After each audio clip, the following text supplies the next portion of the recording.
जय जोहार, नमस्कार। दैनिक छत्तीसगढ़ चैनल देख रहे हैं आप। मैं हूं आपके साथ अभिजीत कुमार और करते हैं आज की खबरों की शुरुआत सबसे पहले बड़ी खबर के साथ। इससे पहले अगर आप छत्तीसगढ़ के हैं, छत्तीसगढ़ के रोजाना प्रमुख बड़ी खबरें ठीक इसी प्रकार देखना चाहते हैं तो चैनल को जरूर सब्सक्राइब कीजिएगा। नीचे लाल कलर का बटन दिया है, उसको दबाकर। पहली बड़ी खबर, 3 दिनों तक बंद रहेंगी शराब की दुकानें। होटल और रेस्टोरेंट में भी बेचने की अनुमति नहीं होगी। आबकारी विभाग ने इसका निर्देश जारी कर दिया है। दरअसल बात करें तो छत्तीसगढ़ राज्य निर्वाचन आयोग के निर्देशानुसार त्रिस्तरीय पंचायत उप निर्वाचन 2022 के तहत राज्य के 21 जिलों में जनपद पंचायत सदस्य के 3, सरपंच के 62 जबकि पंच में लगभग 52 पदों पर निर्वाचन हेतु मंगलवार को प्रातः 7 बजे से अपराह्न 3 बजे तक मतदान कराया जाएगा। सभी संबंधित निर्वाचन क्षेत्रों व इससे संबंधित जो भी सीमावर्ती क्षेत्र हैं, इसमें मतदान समाप्ति के 2 दिन पहले से लेकर मतदान एवं मतगणना दिनांक तक अर्थात 26 से लेकर के 28 जून तक कुल 3 दिनों पर शराब की बिक्री पर बैन रहेगा। इस संबंध में आबकारी विभाग छत्तीसगढ़ शासन द्वारा संबंधित जिले के कलेक्टरों को निर्देश जारी कर दिया गया है। जारी निर्देश के अनुसार बात करें तो बिलासपुर, मुंगेली, जांजगीर चांपा से लेकर रायगढ़, सूरजपुर, बलरामपुर, कोरिया, जसपुर, रायपुर, बलौदा बाजार, गरियाबंद, महासमुंद, धमतरी, बेमेतरा, दुर्ग, बालोद, राजनांदगांव, कबीरधाम, बीजापुर, बस्तर और कोंडागांव जिले के उन निर्वाचन क्षेत्रों में जहां पर मतदान होना है, इस प्रकार का प्रतिबंध लागू रहेगा। इन निर्वाचन क्षेत्रों से लगे सीमावर्ती क्षेत्रों में आबकारी अधिनियम की धारा 24 की उपधारा 1 के तहत 3 दिनों के लिए शुष्क अवधि यानी कि ड्राई जो है यहाँ पर डे घोषित किया जा चुका है। छत्तीसगढ़ में इस साल नहीं होगी कोई भी जनगणना। जनगणना में लगेंगे 70,000 कर्मचारी, लेकिन सब टीकाकरण में लगे हुए हैं, इसीलिए जनगणना रोकी जा रही है।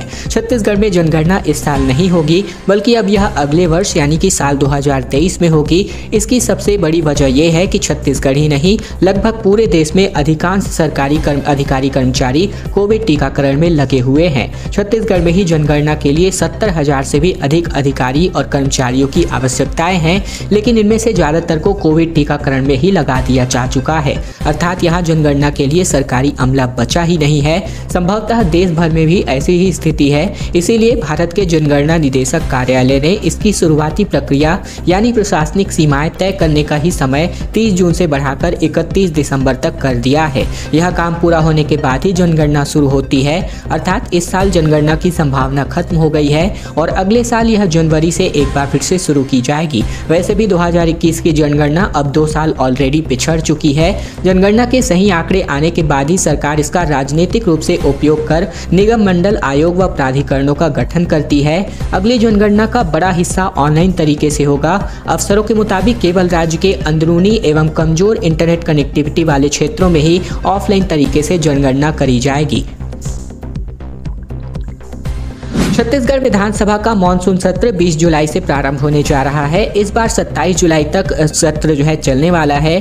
2 दिन का अवकाश होगा, जबकि पिछली बार यहाँ पर 5 दिन चला हुआ था। छत्तीसगढ़ विधानसभा का मानसून सत्र 20 जुलाई से प्रारंभ होने जा रहा है।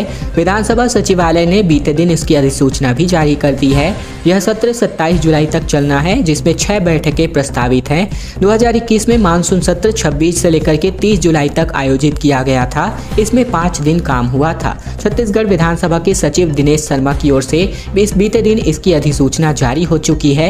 इस सत्र में शासकीय कार्य संपादित किए जाने हैं। विधानसभा की दिनदर्शिका के मुताबिक बात करें तो विधानसभा की बैठकें 20, 21 और 22 जुलाई को होंगी। 23 और 24 जुलाई को शनिवार रविवार की वजह से अवकाश रहेगा। उसके बाद 25, 26 और 27 जुलाई को शेष 3 बैठकें होनी प्रस्तावित है। इसके अलावा 18 जुलाई को राष्ट्रपति का चुनाव होगा। दरअसल देश का नया राष्ट्रपति चुनने के लिए चुनाव की प्रक्रिया शुरू हो चुकी है। 29 जून तक नामांकन होना है। 18 जुलाई को राज्य विधानसभा परिसर में इसके लिए मतदान भी होगा। प्रदेश में अच्छी बारिश, जिसकी वजह से रोपाई के लिए अब जो है खेत तैयार होने लगे हैं। मानसून में छत्तीसगढ़ में देरी का कोई भी असर होता नहीं दिख रहा है। मानसून पिछले साल की तुलना में इस वर्ष देर से आया है, लेकिन इस बार अच्छी व ज्यादा बारिश हो रही है। इससे किसानों में अच्छा खासा उत्साह देखने को मिल रहा है। कहीं कहीं पर तो ज्यादा बारिश होने की वजह से बोनी का काम भी नहीं हो पा रहा है, पर रोपाई के लिए खेत तैयार किए जा रहे हैं। तस्वीरें इस वक्त आप अभी देख भी रहे हैं। हालांकि पूरे प्रदेश में इन दिनों यही नजारा देखने को मिल मिल रहा है। पिछले साल छत्तीसगढ़ में 11 जून को मानसून आया था, जबकि इस बार 16 जून को आ चुका है। अब ऐसे में मानसून सक्रिय होने से पहले ही अब अच्छी बारिश हो रही है। इसके अलावा बात करें तो यहाँ पर जो मानसून है वो अब पूरे छत्तीसगढ़ को कवर कर चुका है और लगातार अपनी छटा बिखेरने में लगा हुआ है। इसके अलावा बात करें तो आने वाले दिनों में जो भी मौसम के अपडेट है वो जानते रहने के लिए आप हमारे चैनल को सब्सक्राइब करके रखिएगा, ताकि हम आपको हर एक अपडेट मानसून से रिलेटेड पहुंचाते रहें। छत्तीसगढ़ के युवाओं के अंतर्गत अग्निवीर योजना के विरोध में अब जो है छत्तीसगढ़ के किसान राष्ट्रपति के नाम जो है मैदान में उतरने वाले हैं और राष्ट्रपति के नाम ज्ञापन भी सौंपेंगे। अग्निवीर योजना के विरोध की आग अब छत्तीसगढ़ में भी पहुंच चुकी है।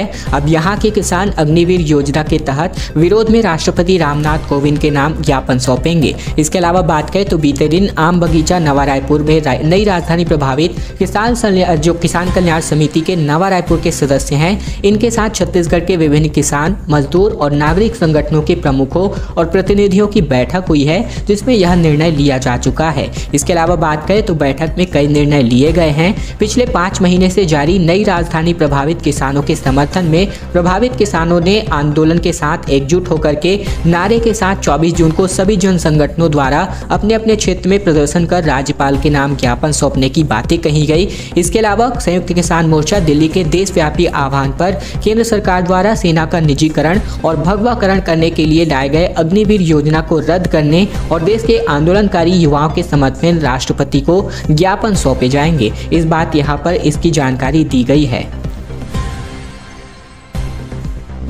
खबर आ रही है कोरबा जिले से, जहां पर बकरा भात खाकर के एक युवक की मौत हो गई और 30 से भी ज्यादा लोग बीमार पड़ गए। 4 साल के बच्चे की हालत अभी गंभीर है। कोरबा में महुआ तिहार कार्यक्रम के दौरान यह दावत हुई थी। दरअसल छत्तीसगढ़ के कोरबा में बकरा भात की दावत खाकर एक युवक की मौत हो गई, जबकि 30 से ज्यादा लोग बीमार हो गए हैं। 4 साल के एक बच्चे के हालात भी गंभीर हैं। इनमें से 22 लोगों को 3 अलग अलग अस्पतालों में भर्ती कराया गया है। दावत में तकरीबन आधा दर्जन गाँव के लोग शामिल हुए थे। ऐसे में बीमार लोगों का आंकड़ा आगे और भी बढ़ सकता है। बताया जा रहा है कि कई लोग घरों में ही उपचार करा रहे हैं, जबकि फूड पॉइजनिंग का शिकार इन लोगों में महिलाएं, पुरुष और बच्चे भी शामिल हैं। मामला पोरी उपरोड़ा क्षेत्र का है। जानकारी के मुताबिक बात करें तो पोरी उपरोड़ा क्षेत्र के ग्राम पंचायत आमा टिकरा निवासी गुलाब मरकाम के घर यहां पर महुआ तिहार कार्यक्रम आयोजित किया गया था, जिसके अंतर्गत यह जो घटना है वो हो गई। प्रदेश में कोरोना संक्रमण एक बार फिर से पांव पसारता नजर आ रहा है। बीते 24 घंटे की बात करें तो जैसा कि लिस्ट के माध्यम से आप देख सकते हैं 114 नए मरीजों की पुष्टि हुई है। ये छत्तीसगढ़ सरकार के स्वास्थ्य विभाग की ओर से जारी किया गया ताजा आंकड़ा है, जिसके अंतर्गत रायपुर, बलौदाबाजार सहित सबसे ज्यादा मरीज यहां पर देखने को मिले हैं। प्रदेश में बीते 24 घंटे में कोरोना के 114 नए मरीज मिले हैं। वहीं बिलासपुर में एक संक्रमित व्यक्ति की मौत भी हुई है। एक बात करें तो यहाँ पर रायपुर में 26, जबकि बलौदाबाजार में 21, कोरिया में 13 सहित सूरजपुर में 11 मरीज मिले हैं। और जैसा कि आप सभी यहाँ पर जिलेवार आंकड़े भी देख सकते हैं। इसके अलावा बात करें तो सबसे ज़्यादा यहाँ पर बात करें तो लगभग रायपुर में 26 नए मरीजों की यहाँ पर पुष्टि हो चुकी है। बस्तर के लिए एक अलग से ऑडिट स्कूल बनेगा। शासकीय कर्मचारियों को प्रशिक्षण मिलने जा रहा है। इसके अलावा परीक्षा में 60% से ज्यादा नंबर वालों को प्रमोशन होता है। छत्तीसगढ़ के राज्य कर्मचारियों के ऑडिट में प्रशिक्षण के लिए 1 जुलाई से एक नया स्कूल मिल जाएगा। यह स्कूल जगदलपुर में बनने वाला है। यहाँ केवल बस्तर संभाग के कर्मचारियों को ही प्रशिक्षण दिया जाएगा। अभी तक ऐसे प्रशिक्षण की सुविधा केवल रायपुर और बिलासपुर में ही हो रही थी। वित्त विभाग ने कोष, लेखा एवं पेंशन संचालनालय के तहत जगदलपुर में लेखा प्रशिक्षण शाला शुरुआत करने की अनुमति दे दी है। हालांकि बीती शाम को जारी वित्त विभाग की अधिसूचना के मुताबिक बात करें तो इस स्कूल का क्षेत्राधिकार बस्तर संभाग के जिलों पर होने वाला है। अधिकारियों ने बताया कि राज्य सरकार अपने कर्मचारियों को ऑडिट का प्रशिक्षण देने के लिए रायपुर और बिलासपुर में ऐसे स्कूल का संचालन पहले से ही कर रही है। यहाँ कर्मचारियों का 4 महीनों का प्रशिक्षण दिया जाता है। उसके बाद उनकी परीक्षाएं ली जाती है। परीक्षा में 60% से अधिक अंक लाने वाले कर्मचारियों को एक पदोन्नति मिलती है। इन स्कूल में एक बैच के लिए 40 सीटें हैं। 5 साल की सेवा पूरी कर चुका कोई भी कर्मचारी अपने विभागाध्यक्ष के जरिए इस कोर्स के लिए आवेदन कर सकता है। कोर्स में चयन विभागों के लिए तय सीटों के अनुपात के आधार पर होता है। तकनीकी शिक्षा विभाग के भर्ती परीक्षा परिणाम जारी हो चुके हैं। अब बात कर लेते हैं प्राचार्य के वर्ग 1 और प्राचार्य के ही वर्ग 2, साथ ही साथ प्लेसमेंट अधिकारी, साथ ही साथ सहायक संचालक के 49 पद पर अब जो यहाँ पर अभ्यर्थी हैं इनका चयन हो चुका है, जिसकी लिस्ट जो है जारी हो चुकी है। छत्तीसगढ़ लोक सेवा आयोग ने कौशल विकास, तकनीकी शिक्षा एवं रोजगार विभाग के लिए हुई भर्ती परीक्षा के परिणाम जारी कर दिए हैं। चयन सूची में 49 लोगों के नाम हैं। इसमें प्राचार्य वर्ग 1 के लिए 1 पद और प्राचार्य वर्ग 2 या फिर प्लेसमेंट अधिकारी, साथ ही साथ सहायक संचालक तकनीकी विभाग में लगभग 48 पदों के नाम शामिल हैं। छत्तीसगढ़ लोक सेवा आयोग ने इस परीक्षा के लिए लिखित परीक्षा का परिणाम 1 जून को जारी किया था। इन पदों के लिए 143 लोग साक्षात्कार हेतु चिन्हित किए गए थे। उनमें से 21 एवं 22 जून को साक्षात्कार आयोजित किया गया था। अधिकारियों ने बताया कि प्राचार्य वर्ग 1 के लिए 2 अभ्यर्थी योग्यता पूरी नहीं कर पाए, वहीं प्राचार्य वर्ग 2 प्लेसमेंट अधिकारी सहायक संचालक के लिए 3 लोग को अयोग्य घोषित कर दिया गया। इस पद के लिए साक्षात्कार में 1 अभ्यर्थी आया ही नहीं था और यहाँ पर जैसा कि आप सभी चयन सूची देख सकते हैं। राष्ट्रपति निर्वाचन को लेकर के खबर है। जेसीसीजे द्रौपदी मुर्मू के साथ रहने वाली है। राष्ट्रपति चुनाव में अमित जोगी ने अपना पत्ता खोला है। बसपा को सुप्रीमो के निर्देश का इंतजार हो रहा है। राष्ट्रपति चुनाव में छत्तीसगढ़ के राजनीतिक दलों के बीच भी अब पाले खिंच गए हैं। जनता कांग्रेस छत्तीसगढ़ यानी कि जेसीसीजे खुलकर भाजपा की ओर से घोषित उम्मीदवार द्रौपदी मुर्मू के पक्ष में खड़ा हो गया है। वहीं बहुजन समाजवादी पार्टी बसपा को अपनी सुप्रीमो मायावती के आदेश का इंतजार है। जनता कांग्रेस छत्तीसगढ़ के प्रदेश अध्यक्ष अमित जोगी ने राष्ट्रपति चुनाव में आदिवासी नेता द्रौपदी मुर्मू के लिए उम्मीदवारी का स्वागत किया है। जोगी ने कहा है कि पार्षद से लेकर राज्यपाल तक जनसेवक के रूप में उनकी समाज सेवा का लंबा सफर प्रेरणा से भरा है। देश के सर्वोच्च पद पर पहली बार एक आदिवासी के आसीन होने से देश और आदिवासी समाज का गौरव बढ़ेगा। अमित जोगी ने कहा कि उनके दिवंगत पिता अजीत जोगी जी द्रौपदी मुर्मू का बेहद सम्मान करते थे। अमित जोगी ने प्रदेश के सभी विधायकों से भी आदिवासी सम्मान के नाम पर मुर्मू को वोट देने का आग्रह किया है।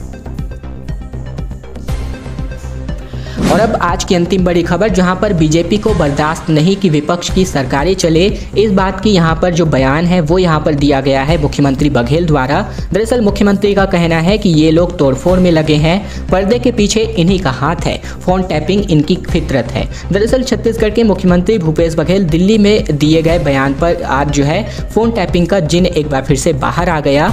भाजपा के प्रदेश अध्यक्ष विष्णुदेव साय ने मुख्यमंत्री से फोन टैपिंग की बाबत पर यहाँ पर सवाल दागे तो मुख्यमंत्री ने भाजपा पर तीखा हमला किया। उन्होंने कहा कि फोन टैपिंग भाजपा की फितरत है। पिछले दिनों जितने छापे पड़े उनमें एजेंसियों से लोगों को बातचीत की डिटेल बताई, क्या यह टैपिंग लीगल से हुई थी। ऐसे में दिल्ली से लौटे मुख्यमंत्री भूपेश बघेल ने रायपुर हवाई अड्डे पर पत्रकारों से बातचीत में कहा कि भाजपा को बर्दाश्त नहीं कर पा रही है कि विपक्ष की सरकारें चले, इसीलिए तोड़फोड़ करने में लगे हुए हैं। वे पहले गुजरात गए, फिर असम गए, इसका मतलब पर्दे के पीछे भी यही लोग हैं। कर्नाटक में किया, राजस्थान में किया, मध्य प्रदेश में किया और यहाँ भी लगातार लगे हुए हैं। कभी ईडी, कभी आईटी, तो कभी इनका, कभी उसका, कभी फोन टैपिंग, ये सभी लोग करा रहे हैं, इलीगल रूप से करा रहे हैं। फिलहाल इस बात का बयान जो है जारी किया गया है मुख्यमंत्री भूपेश बघेल के द्वारा, जब इनसे यहाँ पर मीडिया ने कुछ सवाल किए रायपुर के एयरपोर्ट पर। खैर दोस्तों, आज की खबरों का सिलसिला बस यहीं तक का था।